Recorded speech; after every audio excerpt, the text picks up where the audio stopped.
That was a good early season basketball game for us. Obviously, we wanted to win. We're used to winning games like this, but we ran into a really good Gonzaga team with a lot of experience.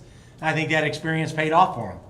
You know, there's not many things they haven't seen as a group and as a team. And like you said, Nemhart and Ike were dynamic. And Ike was dynamic. He did a good job in the post, but Nemhart fed him. I mean, Ike should take Nemhart out to dinner every night. As easy as he makes his life sometimes. He makes everybody's life easy. So Nemhart was really good tonight. 10 assists, 3 turnovers. And we hung in the game. I just figured if we could keep them to 74, we'd have a chance. You know, there were 6 losses last year. I think they scored 60 in 5 games and in the 70s in 3. And those are the ones they lost. So we kind of felt we had to keep them in the 70s to win. They got 80, which is 20 under their average right now. So in that regards, it was fine, but we had to hold them in the 70s and then make a few more plays in order to have a chance to win. And we didn't do it. And rebounding, it seemed like it was disastrous. You look up and they had 12 offensive and we had 10 offensive. So the difference wasn't that great, but it was points off the rebounds. They converted every rebound they got, seemed like, into baskets, where we got some and then we didn't turn them into points. So rebounding is something we work on every day. And, you know, when you finally run into a team that's a lot bigger than you, just reaching over you, it just shows the importance of moving them once you box them out. You can't just settle and then go up with them. And they made us pay for that. So turnover-wise, I thought we did a good job. We only turned it over 11 times. That's good. There's some things we have to grow from. The way they guarded us, you know, top lock, some down screens. We're a more experienced team will find a way to set them up and get open. Ball screens, they were jumping out and hedging. We started to green late in the game, slip screens, and get downhill. So we grew during the game, but not enough to beat the number 3 team in the country. So the whole key to Aztec basketball is continuing to grow. And so we'll take lessons from this game, and we'll put them to use immediately and go to Vegas and see if we can't beat a ranked Creighton team. So we knew this was going to be tough. I didn't think we gave in, but I didn't think we got close enough to make them feel us. I think it was 9 points a couple of times, got them to miss, and then couldn't finish with a rebound. Or they got an N1. You know, I'm thinking we could have got it to 6 points. It doesn't sound like a lot, just 3 points more than we got to. I think they'd start to feel the crowd a little bit. So we didn't get quite within striking distance where they felt our crowd, which was sensational tonight. What's the challenge of guarding a team that balanced when you have so many new faces? Yeah, it's a challenge. I mean, Nemhart was the number 1 challenge. You know, he did to us what he's done to everybody. He's averaging 10 assists a game. I think he had 10 or 11 against us. He had 3 turnovers. He's averaging 2 a game.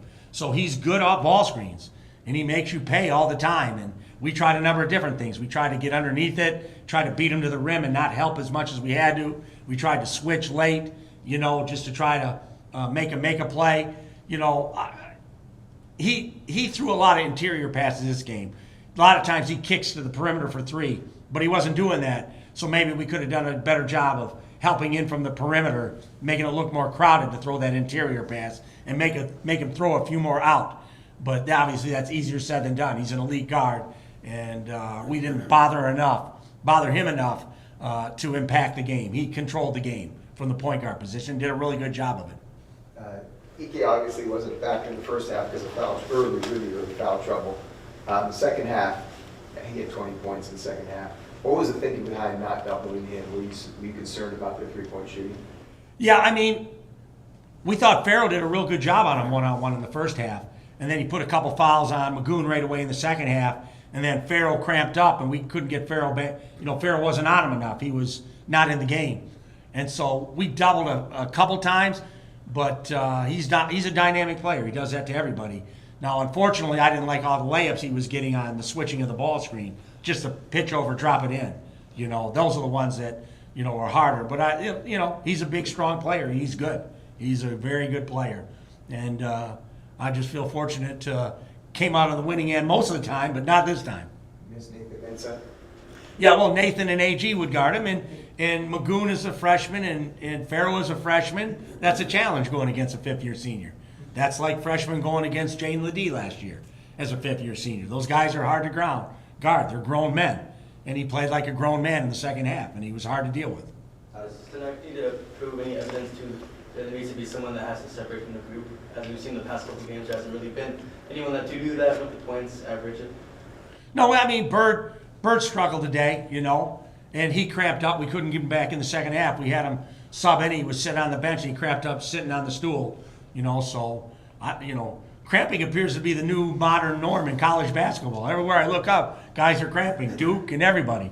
So we got to find a way to see if we can't prevent these guys from missing time for cramping up during the game. I don't know what it is, but we got a great medical staff, and we'll try to find a way to get them hydrated and get them whatever they need to do to have them available. But no, I thought Nick Boyd played well. I thought BJ was good in stretches. I thought Wayne was aggressive attacking to the basket. I thought Jared had some open threes that he didn't make, that if he makes one or two, like Huff made his first two of the season against us. He was 0 for 4 on the year and made 2 pick and pop threes, and that changes the game. So Jared had some open looks that if he makes, it might change the rhythm of the game, but they didn't go in. So, I think we got to get Bird back healthy and feeling good, because I think he's capable, like he did in his opener, putting 20 points on the board. But he missed 3 or 4 days of practice with the ankle and just came back and was out of rhythm a little bit. And obviously, Gonzaga had a lot to do with that. What can you say about Demar, a guy who has not played very much in this program? You went to him in some key moments tonight, and he had some productive minutes. Yeah, I like Demar. We're deep at the post position, so a lot of teams, you get in foul trouble and then you fall off production-wise a lot. But we've got 5 guys capable of playing that position. We got Magoon can play the 5, and Jared Coleman-Jones can, and then Heidi can, and Farrow can, and then DeMarche can. So we got depth at that position. So we've got fouls to give, which we gave. But we didn't, all of a sudden you look up at the end of the game and we got a guard in there at the center position. We got depth there. So we have to continue to develop it and be productive when they get in there. But you mentioned that it was hard to have them feel the crowd. Some of that, though, was also because of free throws, and they just kept getting those calls over and over, especially in the first half. I mean, how hard is it to keep a young group from not getting frustrated and the whistles aren't necessarily going your way? Yeah, we got in the bonus extremely early and shot 6 for the first half. And, like all coaches, I complain. I thought the refs are good, but I complain anyway because I'm trying to even up the free throws, so you're always throwing out the free throw numbers. And I'm like, come on, we shot 6 the first half, they shot 15. And 2 refs told me, no, that you shot 13 the first half. And I said, well, I don't know what stat sheet you're looking at, but we shot 6 the first half. And now they're way out 26-8 the second half. Something like that. So you got to help us. We're taking the ball to the basket too. So, they're good officials. So, but that's my job, is to try to complain enough, influence enough, where maybe we get a call, a timely call. But I'm not upset with the way the game was officiated. College basketball is physical around the rim, and you got to go in there and be strong and finish and take contact and be able to play on. So I didn't think it was an awful officiating game. Obviously, free throws were a big part of what Gonzaga did tonight. 27 for 31 is incredible, so that's a lot of free throws. What did we end up? Half that. 15 for 8, 13 for, hold on. 13 for 18. 13 for 18. So yeah, that was a big difference in the game, free throw line. What was your message to the team at halftime? Just keep fighting, continue to fight and put a run on, get back in the game, make them feel us. We felt like we were capable of playing with them.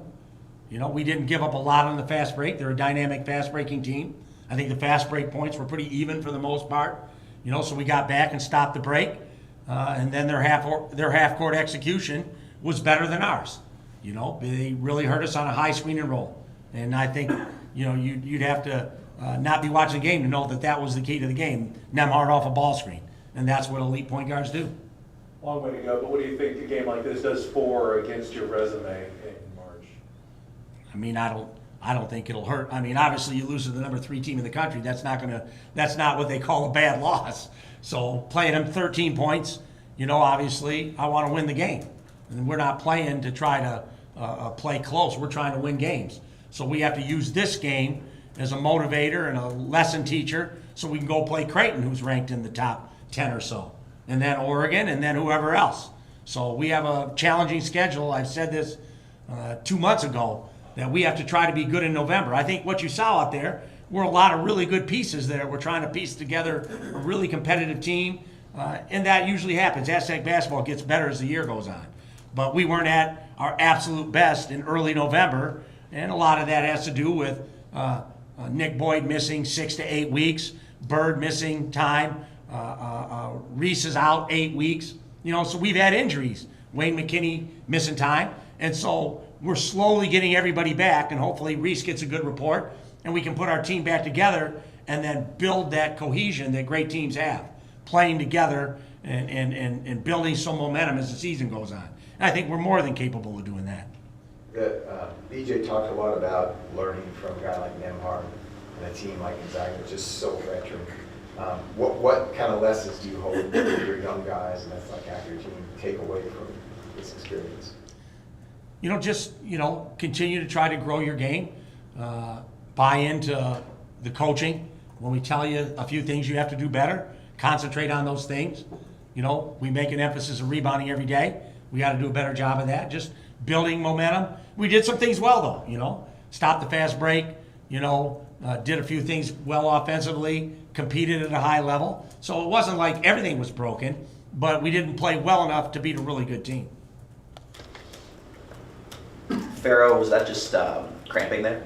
Yeah, I think he was cramped up.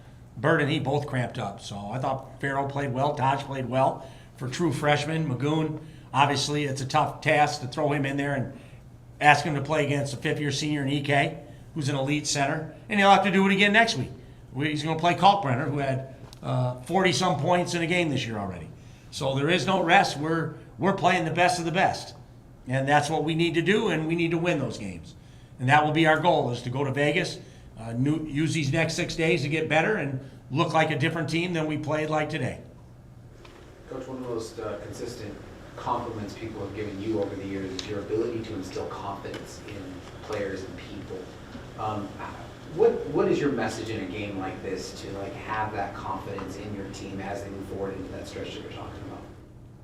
I just tell them I'm going to be the same person tomorrow, whether we won or lost. We're going to be consistent in our message. We're going to go to work every day and know that every day is not your day. There's going to be some games that don't go our way, but we just have to stay focused on getting better, and we can get better. I tell them, I've worked enough basketball camps with little kids, and you can make a difference in a week in a kid's game. So why can't we get better in 1 week? We can, and that's the message. We got to pick some things to get better at, and we'll get better at them. We won't overreact. These guys are good young men. They want to be coached. They want to be taught, and we'll teach the lessons. And I got to learn. I'm not beyond making mistakes, and so I have to go back and look at things I could have done better to help us be a better team, and I'll do that. So everybody has to take responsibility and grow from it, and that's what we'll do.